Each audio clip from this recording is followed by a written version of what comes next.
Hello everybody, again it's Chris, and today I'm going to be putting on my Sound Composer Delete.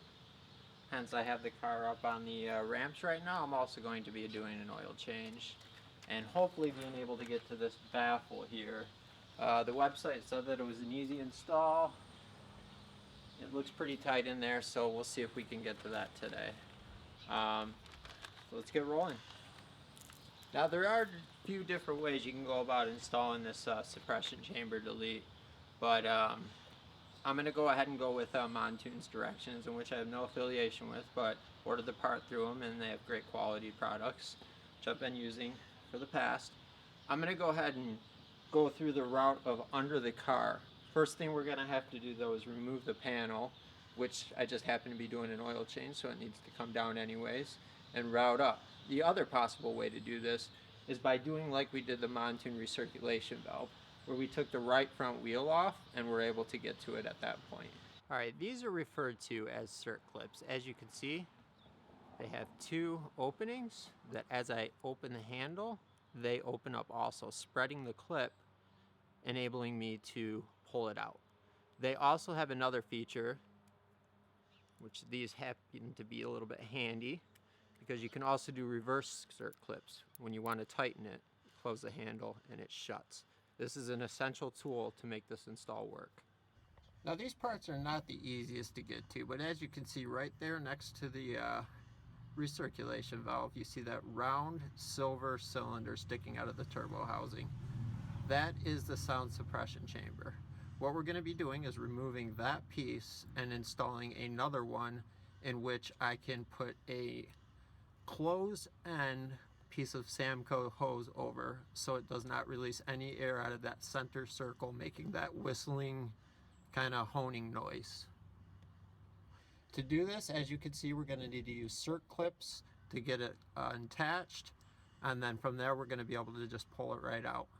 Be careful of the gasket while we're pulling it out, not to rip or tear it. So now that I've gotten the stock piece out, you can see that it's just basically a metal piece that sticks in there, and the noise you're getting is the wind hitting off of the top of this. Now if we take a look at the Mountune one, you'll see it's the same. It's anodized metal, except it has a hole in it, and this will go over it. Now that we've got the Mountune unit installed fully, the only thing that I'm concerned with is the Mountune unit didn't really fit in as tightly as the stock unit. Doesn't seem to be causing any problems as far as idle or rev or anything, but it's pretty secure in there with the snap ring back in place, and the silicone hose end on there pretty tightly. It is, like I said, a little bit looser than the stock one, but I'm assuming that O-ring will probably expand a little bit with heat and whatnot and get just about as tight. Alright everybody, I got everything buttoned back up, snapped together. Did change that suppression valve, put the Mountune suppression valve restriction on there. It seems to be holding up fine under normal revs. I haven't taken it out and put it under boost yet, but we'll see what happens then. But we'll let you take a listen to the motor and compare it to beforehand.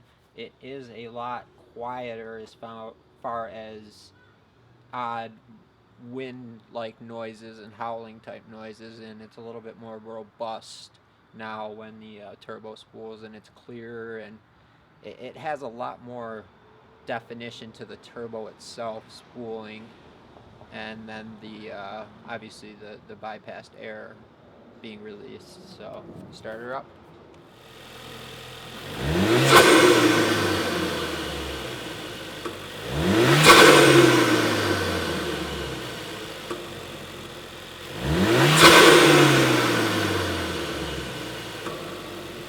Alright, I'd like to add something to this video, that this was a very tight install, which made it very complicated to film. Hopefully I did get in there enough with my phone. I know it's not as good as quality as the camera I'm using, but to give you an idea of what exactly was going on and what changed and what was for the best.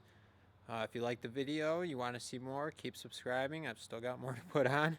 I'm just running short on time on putting it on. The next one I have to pull the intake manifold off, so that one you guys should have a really good view at and be able to see perfectly. But I hope I got you enough on this one so you at least know what you're doing if you plan on doing it. Thank you, subscribe, and like the video.